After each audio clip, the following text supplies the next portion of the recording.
Hi, my name is Naomi and this is my second video on this channel, and I know this is the second video during Monday, but I'm just excited to make different things and to maybe be different, because I know that some people just want to make one video on one day.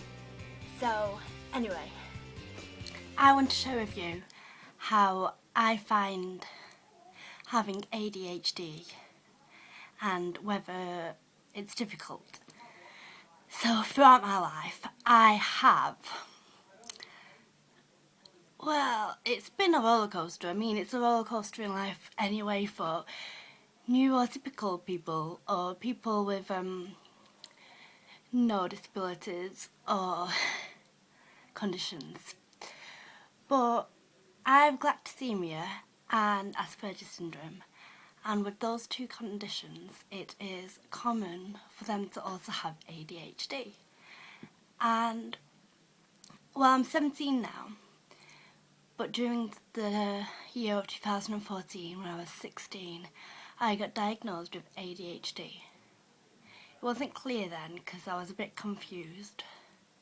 I knew what it was, but they said you could have it, and they never exactly at CAMS told me whether I did have it. They just said I do have traits of it, but lots of people do have traits of conditions anyway.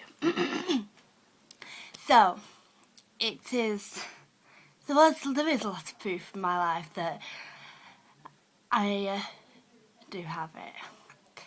For example, when I was 5, hopefully nobody really does judge me for this, but if they do, then that's okay, because everybody judges at times.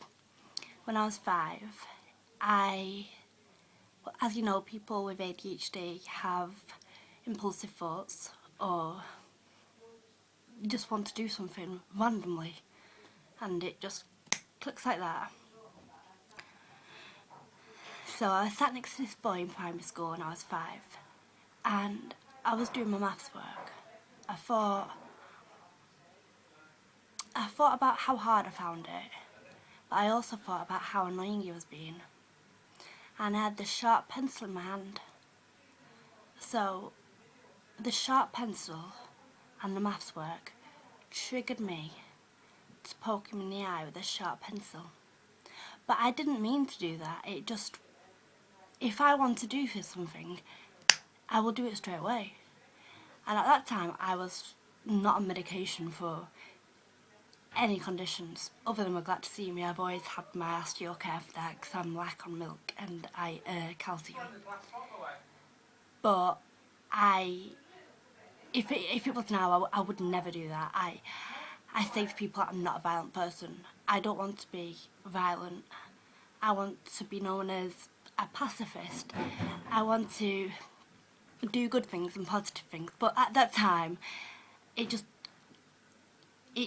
happened. I just felt angry and upset, and it was almost like a bit of a meltdown. And also, with Aspergers, I've always took things literally. So if I felt like doing something and somebody would encourage me, oh, go on then, do it, or haha, you would never do that, I would do it, because I would literally think they're being literal, but then it would also be the thoughts in my head that would trigger me to do it. And when I do something wrong, or when I do something that I think is helping others, and it's not, I get so sad. I feel like I'm annoying them. But I know I also have anxiety, but I'll say to them, I'm sorry, and I'll repeat myself on how sorry I am, to the point where it really does irritate them, where in the first place I didn't really need to say sorry until I've just said sorry because it annoys them so much. In lessons I do get distracted quite often. I mean, people and students say, oh, I get distracted anyway, I must have ADHD. No, you don't know how it feels like. You don't know how it feels like to be bullied throughout your life because you're either so hyperactive you get distracted easily, or you've got support workers with you in lessons, or you've always got different obsessions. You don't understand. With Aspergers or autism, you can get lots and lots of obsessions, and throughout my life I've always had obsessions. For example, in year 5 and year 6, I thought it was fun, I thought it was great and cool, I thought I'd be really popular if I did animal noises, and I did animal noises, and people were always asking me to do them again and again. And I didn't mean to do it, it was just one of those obsessions, one of those phases that it made me smile because it was fun. It was great to do. I was encouraged to do it by the other pupils around me to ask me to do it. I thought they liked it when they was actually making fun of me. I only realised that these past 2 years. And it is hard in lessons when I get distracted. I'll try and get on with my work and I'll do my best. Even when I do my best in geography, for example, in year 8 and 9, and I studied geography in high school before I got to the GCSE actual years, I'd always get feedback saying, you're doing well, but you're not doing that.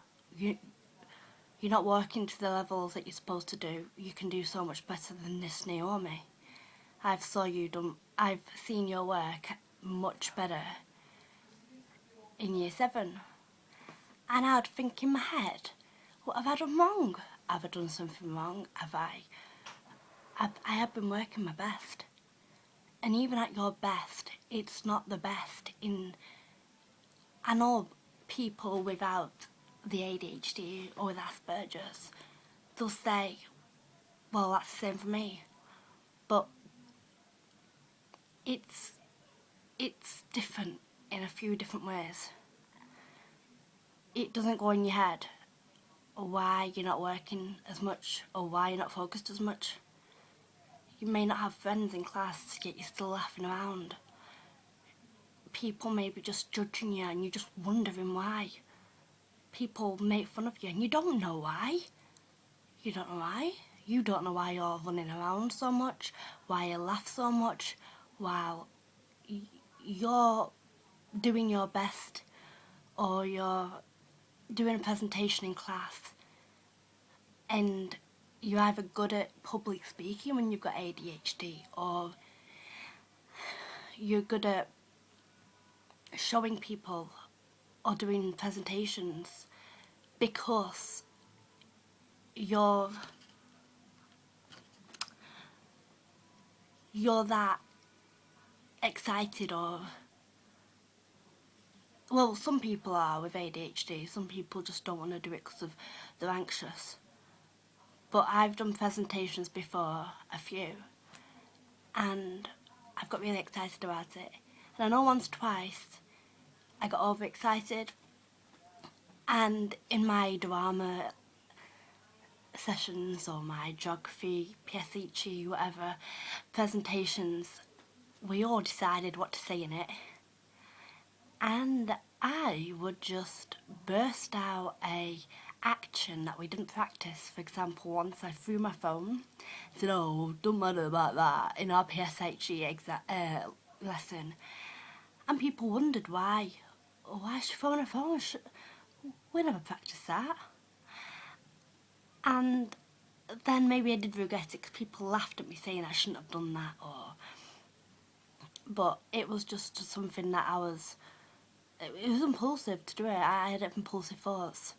Like, I really should think about what to say before I say it sometimes.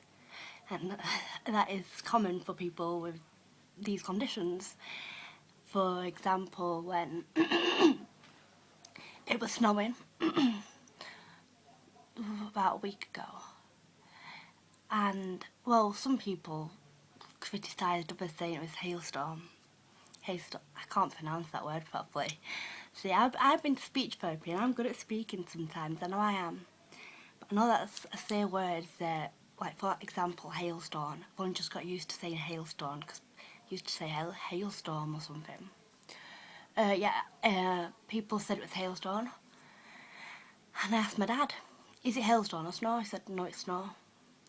So this guy, he said to me, I said, do you like the snow this morning?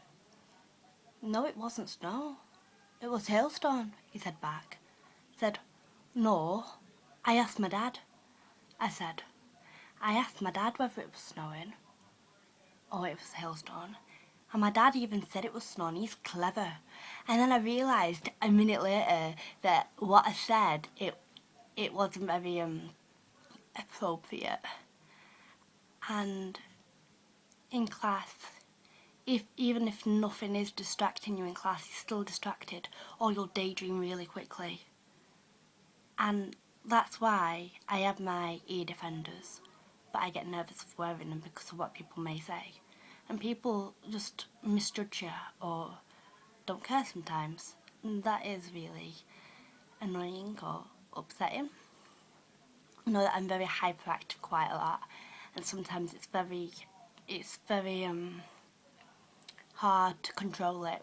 But I know when I'm looking after children, I can control it then because you're concentrated on them and you're looking after them. It's an exciting thing to do, looking after children, but you don't want to set them off. I mean, I know once, twice I may have done, but I learn my lessons sometimes. And it is really, really hard to struggle. No, it's really a struggle to live life with different disabilities, but then you realise that you're human too, and you don't need to be labelled as an ADHD. Oh yes, I've got something to say. When I put my makeup on, I think sometimes it's alright, right? But I put my lipstick on, and I just, like in life I fiddle, and I get worried, and I like sensory lights and stuff as well, so I've got this mood. I got a bubble tube. Anyway, what am I on about? Yeah, put my eyeliner on, and it will just look absolutely awful. People say eyeliner on point, but my eyeliner is rarely on point because of how much I get anxious when I do stuff or I'm having a day, or my fingers will just play up, just get distracted or get what's it called, habit with your fingers. It's just, I can't focus when I'm doing makeup and it's actually really nice and attractive. That's a surprise because I find it difficult to do small things like that sometimes, or even just leaving the house every morning for college, and when I went to school as well, I'd leave it in a state because there's my cereal everywhere, and I would put it away. Even if I do, it'll still look a bit of a little mess. And then there'll be my clothes that I've got changed from. I'd forget to put them back. And it's quite common for people with ADHD to remember something from 2 to 3 years ago. Well, I can remember when I was like 8, and I fell and like collapsed backwards because someone ran straight past me, and I think I was wobbling or something, but I fell forward. I had this massive lump on my head, and the school made me some special day free rice pudding, so I took it on. So yeah, I can remember things from 2 to 3 years ago or 6 years ago, and I can remember my dreams from a few years ago, but not something that I did or something that someone told me a few minutes ago. And that's really hard for me, especially in college. Okay, well, if you want to know anything else about ADHD, because today I've remembered quite a lot of it, but I think I should write a script next time I make a video. Sorry about that, and thank you.